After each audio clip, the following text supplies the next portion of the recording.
La dentelle n'est pas réservée aux napperons. À Pont-l'Abbé, elle s'invite sur le mur de l'école Jules Ferry, place des Carmes. L'artiste Nespoun a graffé pendant 3 jours pour créer cette fresque.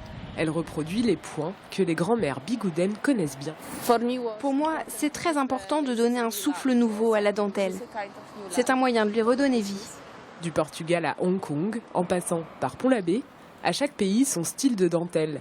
Dans la capitale du pays bigoudin, les habitants tombent sous le charme.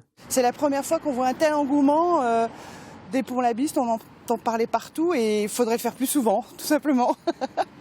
Les élèves de l'école Jules Ferry ont rencontré Nespoun ce mercredi matin. Eux aussi vont se mettre à la dentelle.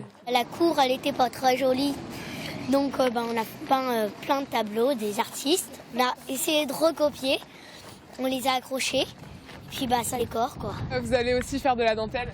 Oui, maintenant on va travailler dessus. En plus de la fresque murale, l'artiste travaille sur une installation un peu plus loin dans la ville. Des dentelles, accrochées par des élastiques, forment une toile d'araignée grandeur d'homme. Pour cette jeune fille polonaise, la dentelle est esthétique et riche de patrimoine. Je suis tombée amoureuse de la dentelle il y a quelques années. C'est de l'énergie positive transmise par les anciennes. Les dentelles sont harmonieuses, elles ont de jolis dessins. Et ce que j'aime avec ces dessins, c'est que leur symétrie est très organique.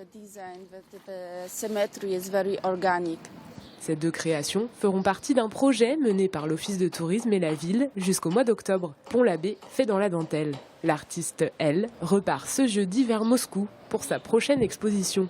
Elle laisse derrière elle ces 2 créations qui mêlent street art et patrimoine.